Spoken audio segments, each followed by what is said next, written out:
চন্দ্ৰযান ৩ৰ প্ৰজ্ঞান ৰভাৰে চন্দ্ৰত এক বৃহৎ আৱিষ্কাৰ কৰিছে। ইছৰোই চীন আমেৰিকাক পৰাস্ত কৰি চন্দ্ৰৰ বিষয়ে আটাইতকৈ আকৰ্ষণীয় তথ্য লাভ কৰিছে। কি এই আৱিষ্কাৰ কৰিলে প্ৰজ্ঞান ৰভাৰে? সবিশেষ তথ্য জানিবলৈ ভিডিঅ' শ্বেয়াৰ কৰি সম্পূৰ্ণ চাওক।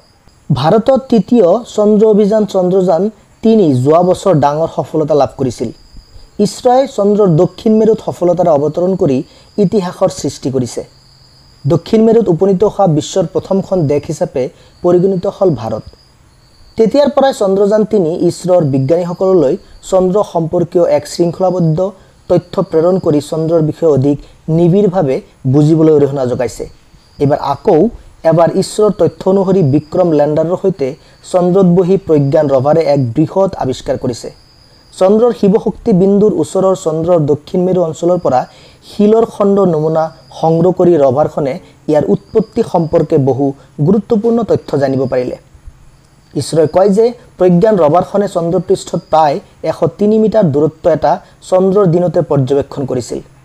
সমগ্ৰ বিশ্বৰ বিজ্ঞানীসকলে এই গোটেই ক্ষেত্ৰখনৰ প্ৰতি অতি আগ্ৰহী। ভাৰতীয় বিজ্ঞানীসকলে সেই কথা দেখুৱাইছে। উল্লেখযোগ্য যে প্ৰধানমন্ত্ৰীয়ে চন্দ্ৰযান ৩ অৱতৰণ কৰা ঠাইখনৰ নাম শিৱশক্তি পইণ্ট বুলি ৰাখিছিল। সেই বিন্দুৰে চন্দ্ৰত খোজকাঢ়ি গৈ থাকোঁতে প্ৰজ্ঞানে ১ চেণ্টিমিটাৰৰ পৰা ১১.৫ চেণ্টিমিটাৰলৈকে দৈৰ্ঘ্যৰ সৰু সৰু শিলৰ টুকুৰাবোৰ পাইছিল। এই শিলবোৰৰ সৰু সৰু গহ্বৰৰ প্ৰান্ত ঢাল আৰু মজিয়াত সিঁচৰিত হৈ আছিল। কোনো এটাৰ ব্যাস ২ মিটাৰতকৈ বেছি নাছিল।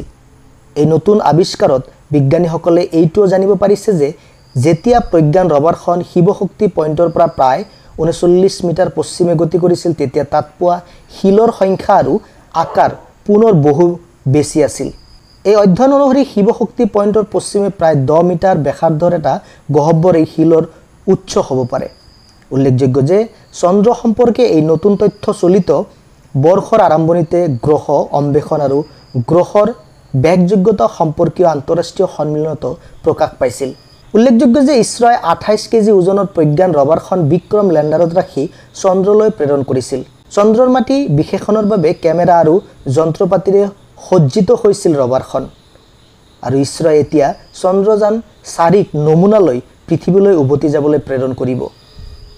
এই সন্দৰ্ভত ইছৰোৰ মুৰব্বী এছ সোমনাথে শেহতীয়াকৈ কয় যে তেওঁলোকৰ পৰৱৰ্তী চন্দ্ৰ অভিযান হৈছে চন্দ্ৰযান ৪, যিয়ে শিৱশক্তি বিন্দুৰ পৰা চন্দ্ৰৰ নমুনা পৃথিৱীলৈ ঘূৰাই আনিব।